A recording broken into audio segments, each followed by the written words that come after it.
నమస్కారం అనిల్ సింగ్ గారు. నమస్తే శిరీష. సార్, మనం చూస్తూ ఉన్నాం చాలా వరకు ఎవరైనా కూడా యూతే కావచ్చు, లేదు అంటే ఇంట్లో ఉండే మహిళలే కావచ్చు, ఒక వ్యాపారాన్ని చూస్ చేసుకునేటప్పుడు లాట్స్ ఆఫ్ క్వశ్చన్స్ అయితే చూస్తూ ఉంటారు. అండ్ అందులో భాగంగా ఇప్పుడు మనము గల్లీకి ఒకటి చూసినా కూడా మనకి హైదరాబాద్ ఇరానీ చాయ్ అయితే కనిపిస్తూ ఉంది. ఇరానీ చాయ్ అనేది మన అందరికీ కూడా తెలుసు, ప్రతి ఒక్కరు కూడా ఇష్టపడేది. అండ్ ఇరానీ చాయ్ అంటే తెలియని వాళ్ళంటూ ఎవ్వరూ ఉండరు. అసలు దానికి అంత డిమాండ్ ఏంటి సార్? ఆ బిజినెస్ కి, ఇరానీ చాయ్ కొన్న బిజినెస్ చూస్తే మామూలుగా లేదు. అండ్ వచ్చే ఇయర్స్ లో కూడా దానికి చాలా డిమాండ్ ఉంటుందని ఆర్టికల్స్ లో కూడా మనం చదవడం కూడా చూసాము. అసలు ఎలా సార్? ఇరానీ చాయ్ ఒక ట్రెడిషన్ అండి. ప్రతి ఫ్యామిలీలో టీ అనేది మాత్రం చాలా కామన్. కానీ ఇరానీ టీకి స్పెషాలిటీ చెప్పమంటే, నేను ఇంతకుముందు కూడా చెప్పాను, మళ్ళీ చెప్తాను ఈ మాట. నా స్కూల్ డేస్ నుంచి గుర్తు చేసుకుంటే మన హైదరాబాద్లో అండ్ వేరే సిటీస్లో, సౌత్ ఇండియాలో ఎక్కడికి వెళ్ళినా కానీ Irani chai has become quite famous. So ఇండైరెక్ట్గా ఏంటంటే ఆ ఇరానీ చాయ్ ట్రెడిషన్ మన కల్చర్ అయిపోయింది. సో మనం అడాప్ట్ చేసుకున్నాం ఇరానీ చాయ్.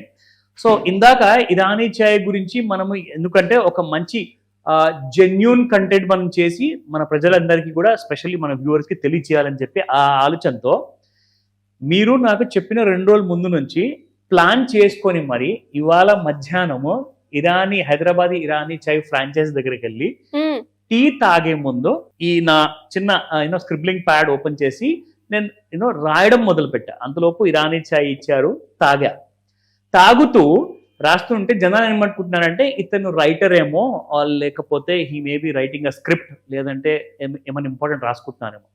సో నేను రాసింది ఏంటో మీకు చదువు వినిపిస్తా. బికాస్ నేను అనలైజ్ చేసుకుంటూ, బికాస్ ఆ రిచ్ ఎక్స్పీరియన్స్ ని మనము నిజంగానే ఆ ఎక్స్ప్రెషన్స్ తో సహా మనం బయటికి చెప్పాలి అంటే from the bottom of my heart correct గా ఉండాలి అండ్ యాక్యురేట్ గా ఉండాలి. అది ఎక్స్పీరియన్సే చెప్పగలుగుతుంది, ఇంకేం చెప్పదు. సో ఆ ఎక్స్పీరియన్స్ టీ తాగేటప్పుడు ఎగ్జాక్ట్లీ ఆ ఫీలింగ్స్ అన్ని నేను రాశాను. ఫస్ట్ అండ్ ఫార్మోస్ట్ ఏంటంటే, నాకు నచ్చింది ఏంటంటే హైదరాబాద్ ఇరానీ చాయ్లో హై క్వాలిటీ లీవ్స్ నేను టేస్ట్ చేశా. And that were hand pick by the information what I got from them. So ఆ ఇన్ఫర్మేషన్ నాకు ఇచ్చారు. అండ్ నేను ఏం చేశానంటే ఆ లీవ్స్ ని టచ్ చేసి చూసి మినిమల్ ప్రాసెసింగ్, అంటే దాని న్యాచురల్ హర్బ్స్ క్వాలిటీ ఏదైతే ఉంటుందో అది ప్రాసెసింగ్ లో పాడైపోకుండా మినిమల్ ప్రాసెసింగ్ చేశారు. టీ డస్ట్ ని, టీ లీవ్స్ ఉంటాయి, డస్ట్ ఉంటాయి. ఇరానీ చాయ్ లో ఆప్షన్స్ చాలా ఉంటాయి. అఫ్ కోర్స్ అతను అక్కడ టీ చేస్తున్నాడు, మాస్టారు. ఆ టీ అరోమాటిక్ ఎఫెక్ట్ అది దాని వల్ల ఏంటంటే టెంప్టేషన్, కాస్తంత మంచి ఇరానీ చాయ్ తో పాటు ఒక ఉస్మానియా బిస్కెట్ తినాలి, సమ్ కైండ్ ఆఫ్ సమోసాస్, ఇలాంటి కైండ్ ఆఫ్ అబ్సల్యూట్లీ అదొక కాంబినేషన్ అనమాట. సో అదొకటి చాలా గమనించాను అండ్ ఎక్స్పీరియన్స్ కూడా చేశాను. ఇంకా కొన్ని ఉన్నాయి points. Smooth and mild, it was very smooth అనమాట. అంటే తాగేటప్పుడు ఏంటంటే చిక్కగా, కన్సిస్టెన్సీ అనేది బాగా మెయింటైన్ చేస్తున్నారు. నేను అనుకుంటా ఆ మాస్టర్ కి అలాంటి ట్రైనింగ్ ఇస్తారేమో. So that kind of training వల్ల ఏమైందంటే ఒక ఎండ్ యూజర్ ఎవరైతే టీ టోట్లర్ ఆర్ టీ కన్జ్యూమ్ చేస్తారో, అంటే నేను చిన్నప్పటి నుంచి టీ తాగి పెద్దగాను కాబట్టి నాకు తెలుసు ఏ కైండ్ ఆఫ్ టీలో ఎంత బిటర్నెస్ ఉండాలి, ఎంత మైల్డ్ స్వీట్నెస్ ఉండాలి, ఆ కైండ్ ఆఫ్ థిక్నెస్ ఎలా రావాలి. అంటే ఆ కైండ్ ఆఫ్ కుకింగ్ లో ఏమవుతుందంటే స్లోగా బ్రూ చేస్తుంది అనమాట. అంటే మరీ హై స్టవ్ లో పెట్టేసేసి ఒకటి కాగబెడితే ఏమవుతుందంటే టీ కాలిపోతుంది. So doesn't give you the right amount of taste అనమాట. ఇంకోటి నాకు నచ్చిన పాయింట్ ఏంటంటే థిక్ టెక్స్చర్ తో పాటు స్ట్రాంగ్ బోల్డ్ ఫ్లేవర్. అంటే నేనేమంటానంటే నాకు కొంచెం షుగరీ టేస్ట్ తక్కువ ఉండాలి, నాకు కొంచెం టీ క్వాంటిటీ అంటే డికాషన్ ఎక్కువ ఉండాలి. సో దట్ ఆ బోల్డ్ ఫ్లేవర్ ఉంటుంది చూడండి, స్ట్రాంగ్ టీ తాగేటప్పుడు వస్తుంది. అలాంటి కైండ్ ఆఫ్ ఫ్లేవర్ ని నేను ఎక్కువ ఎంజాయ్ చేస్తాను. I don't know about others, but వాళ్ళు ఎలా ఎంజాయ్ చేస్తారో. నాకేంటంటే టీలో మిల్క్ కాస్త తక్కువ ఉండేసేసి కొంచెం ఎక్కువ మీరు డికాషన్ పోస్తే దాని రుచే వేరు అసలు. Very important part. Last but not the least, ఈ ఇంపార్టెంట్ విషయం చెప్తున్నాను, గమనించండి. ఎందుకంటే మనం 10 రూపాయలు పెట్టి టీ తాగుతున్నామో, 30 రూపాయలు పెట్టి టీ తాగుతున్నామో అది ఇంపార్టెంట్ కాదు. మీ స్పెండ్ చేసిన డబ్బుకి వర్త్ వస్తుందా లేదా, మీకు ఆ సాటిస్ఫాక్షన్ వస్తుందా లేదా, దాని తర్వాత మీరు రిజువినేట్ అయ్యారా లేదా, రీఛార్జ్ అయ్యారా లేదా, క్రియేటివిటీ పెరిగిందా లేదా అనేది ముఖ్యం. అవునా కదా? టీ జనరల్గా మనం ఎందుకు తాగుతాము? జస్ట్ నిద్రపోవాలి, నిద్ర రాకుండా ఉండాలి, దానికోసం కాదు.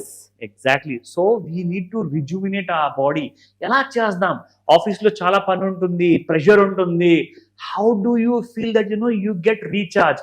సో అలాంటి కైండ్ ఆఫ్ గ్రేట్ ఫీలింగ్ కోసము Hyderabadi Irani chai is the only answer. So నేను తీసుకున్న ఇంకొక 3 ఇంపార్టెంట్ పాయింట్స్ నేను చెప్తా.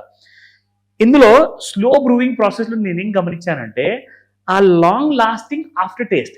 టీ తాగిన తర్వాత జనరల్గా ఏంటంటే టీ తాగేసిన తర్వాత అలా పెట్టేస్తారు, క్యాజువల్గా వెళ్ళిపోతారు. కానీ ఆ టీ తాగిన తర్వాత మనం లేచి నడిచేటప్పుడు ఆ నోట్లో ఆ రుచి ఉంటుంది చూడండి, that has really made me వెనక్కి వెళ్ళి ఇంకొకటి తాగిరానా. ఎస్ సార్, మీరు అన్నట్టుగానే ఆ ఫ్లేవర్ అన్నది మన సెన్సెస్ కి అలానే ఉండిపోతూ ఉంటుంది. అది ఇంకొకటి తినే వరకు కూడా మనకి ఆ ఫ్లేవరే ఉంటుంది. Very true, very true. So I really enjoyed it boss. And every day morning అయితే మనం పొద్దున మార్నింగ్ 7 ఇంట్లో ఉంటాం కాబట్టి నేనైతే ఇంట్లో ఒక టీ అది తాగుతాను. కానీ ఏంటంటే ఇంట్లో ఇలాంటి కోరికలు నేను కోరలేను. బట్ ఎస్, హైదరాబాద్ ఇరానీ చాయ్కి వెళ్తే మాత్రం బాస్ కాస్తంత పాలు తగ్గించేసి డికాషన్ ఎక్కువ చేయమంటే ఆ కైండ్ ఆఫ్ నాకు కస్టమైజ్డ్ టీ నాకు నచ్చే విధంగా మన వాళ్ళు చేసేస్తున్నారు. హైదరాబాద్ ఇరానీ చాయ్ ఒకవేళ మీరు సీరియస్ గా వెళ్ళాలి అనుకుంటే, if you're serious teetotaller అయితేనే ఇలాంటి టీని ప్రిఫర్ చేయండి. అదర్వైజ్ మీరు దేంతోనైతే పని నడుపుకుంటున్నారో దాంతోనే అడ్జస్ట్ అవ్వండి అని చెప్తా. But experience the world class taste only in Hyderabad Irani chai. Super sir, నిజంగా మీరు చెప్తూ ఉంటే ఆ టేస్ట్ కే చాలా మంది కూడా వాళ్ళ ఫ్రెండ్స్ ని ఒక పర్టికులర్ ఈ ప్లేస్ లోనే మనకి